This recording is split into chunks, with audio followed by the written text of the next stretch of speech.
If you want to write a book and become a best-selling author, you're in the right place. At Elite Online Publishing, we can help you create, publish, and market your book so that it becomes a #1 bestseller. We work with a limited number of authors to ensure that they receive the best possible service. So if you want to learn how to write and publish a book that will empower you to smartly grow your brand, business, and credibility, apply today. We look forward to working with you. Hey everyone, welcome to the Elite Publishing Podcast, where we talk everything books, publishing, marketing books, writing books to help you along your author journey. So today we have Bill Stierle here with us. He is the author of Emotional Sobriety, the Emotional Sobriety Solution.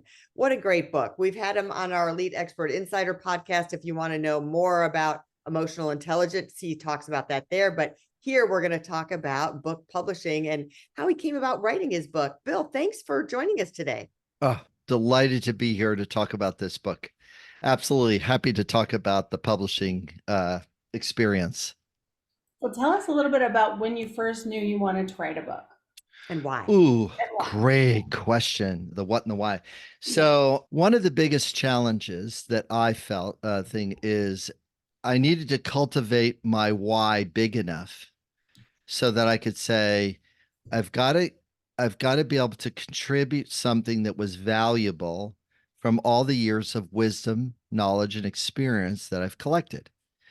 And I did, as many authors do, felt overwhelmed because how do I get the stuff out of my head? Mm-hmm. And then second, how do I put it in some kind of order? And then third, how do I wrestle with the bear of not good enough or it needs to be better? And just watching the two of you laugh, you go, that's, like, wait a minute, this sentence needs to be better. Mm-hmm. So the why of it was because the book is about communication and my experience of learning about communication. Why do people think the way they do? Why do people behave the way they do? How does a person's belief and bias affect their thinking and their behaving? And communication is in those three places. So I needed to, the why part of it was really get to a place of contribution that it has to happen. And that was the thing that really pushed me over the line. And I got a wonderful editor that I was able to bounce back and forth with. And she would ask me about a sentence that I wrote. And it made perfect sense to me, but she was going like, I have no idea what you're saying. And then I would explain it a little more. She goes, oh, just let me write it this way. Just write it this way. Oh, well, that's what I meant, and she made it accessible instead of conceptual. I have a very creative conceptual brain. I'm a very strong innovator. I take models and I put them together. So as a writer, it was really problematic because I just kept filling the kitchen sink with more dishes of ideas. Yeah, and the idea factory has to stop at some point. And you make a good point. And a lot of people, it is so helpful for them to have someone come alongside them, yes, whether it's a book coach, an editor, somebody to help them, or ghostwriter to really help get what's in their head out of their head. Let me ask you this: since you've had your book, how has it contributed and you've used it for your business? Wonderful example. So I've used it in a couple of different ways. It has helped my speaking career because, as the published author title does, it just moves it up a notch. Mm-hmm. It's like, I don't really need a PhD because I'm a published author. But if I don't have both of those things, somehow the environment doesn't respect my experience. They almost don't believe it's true. Yeah. If I were to say, like, one of the stories in the book, I can walk into a city council meeting with 250 screaming people, and I will have them quiet and functioning somewhere between 13 and 17 minutes. People don't believe it. How can you do that? That's magical. Yeah. Why is this not in the world more? And that would be a sentence I ask. Yeah, I want to be out in the world more. Thank you very much for noticing my struggle. But it works, and it works all the time, which is really hard for people to believe. Mhm. So as a author, the first way was through speaking and training.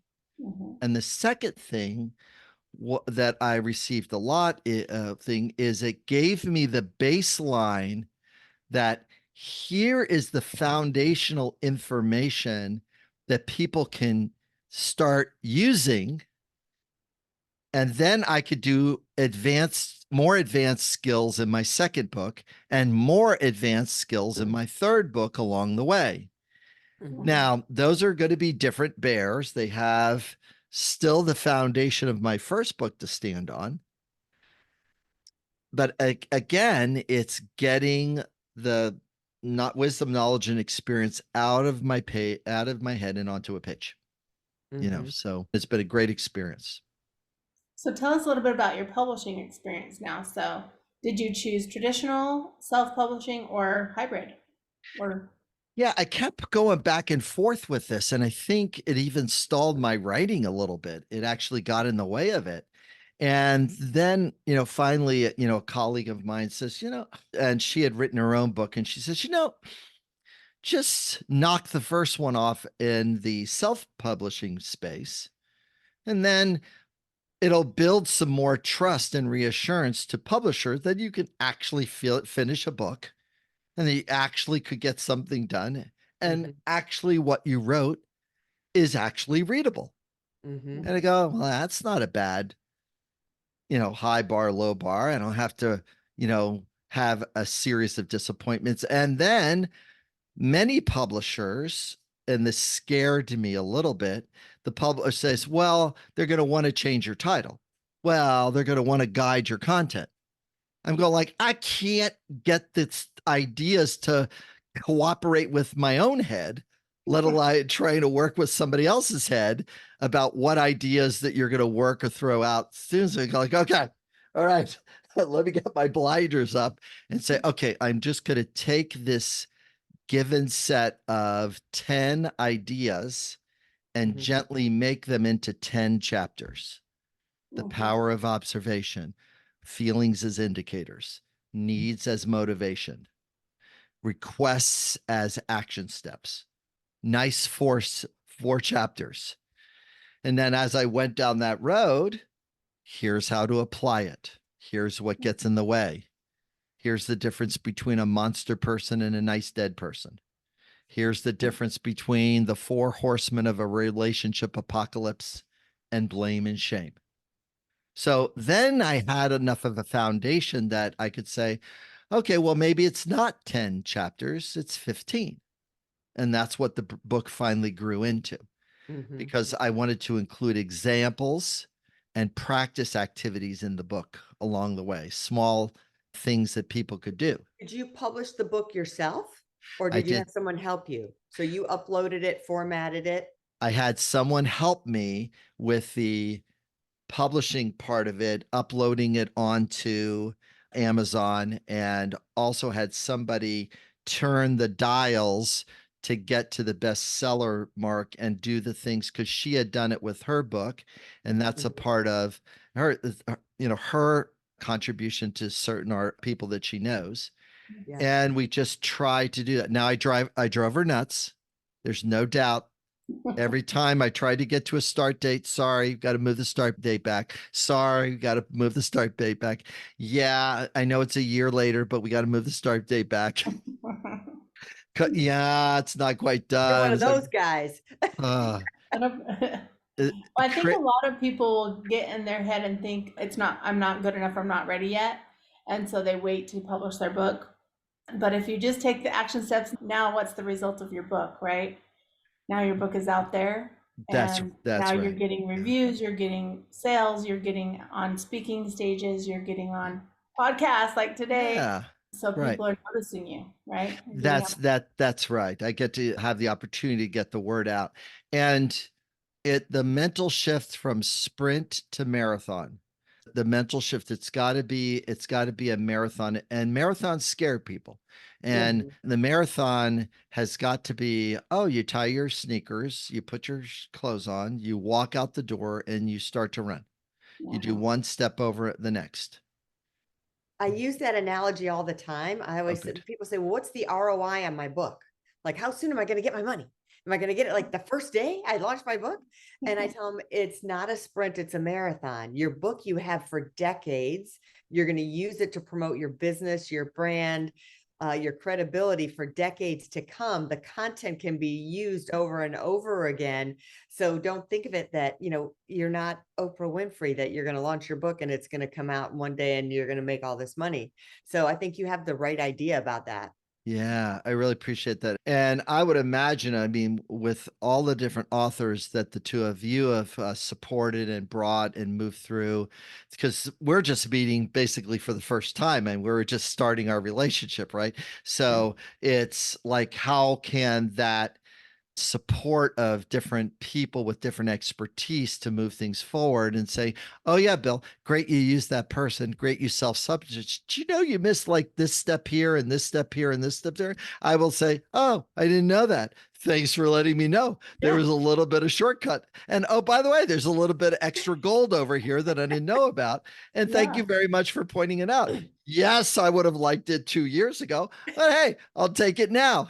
so Well, now the that you've told me you're a best-selling author, I am going to give you a little gold. And we told another author that was recently on our podcast, you should have #1 bestseller on the cover of your book. It should also be in your book description.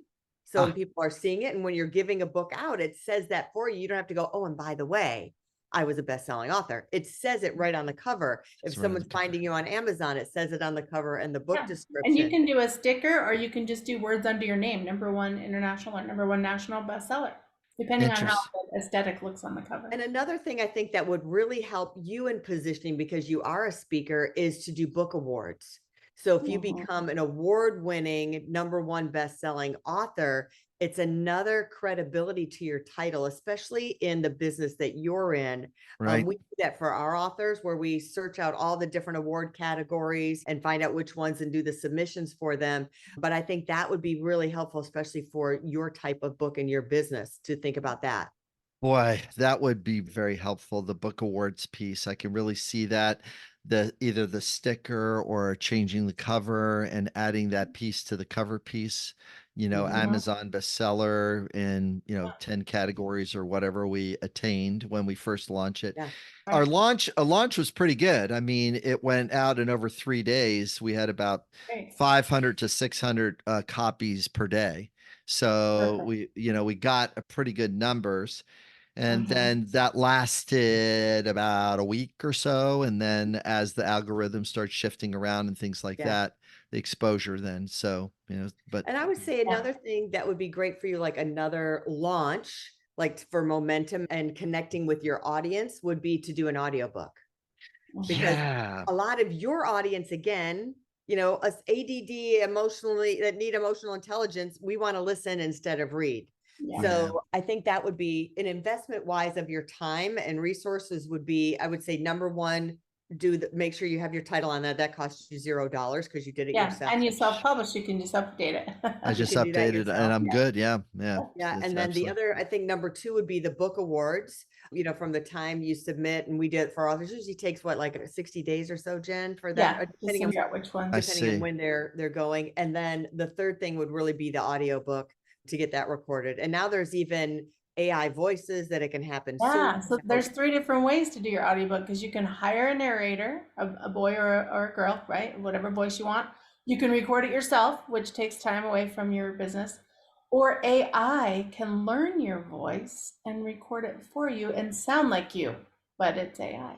But it is AI. That's right. And the fourth would be, you could just have an AI voice do it. So there's actually 4.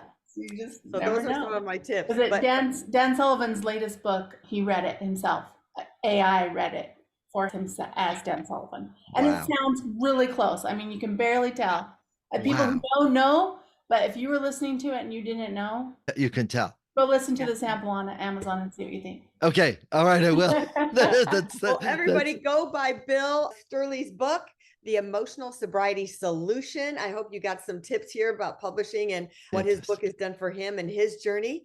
And get out there, write your book. 80% of people want to write a book and they just don't get to it. So use the tools that we have on our YouTube channel and reach out to us at eliteonlinepublishing.com if you're a business owner, entrepreneur, and a decision maker and action taker. We'll see you next time. Have a great week, everybody. Keep writing. Thanks. Bye.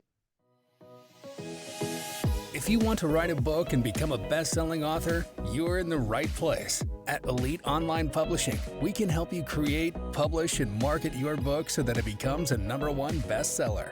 We work with a limited number of authors to ensure that they receive the best possible service. So if you want to learn how to write and publish a book that will empower you to smartly grow your brand, business, and credibility, apply today. We look forward to working with you.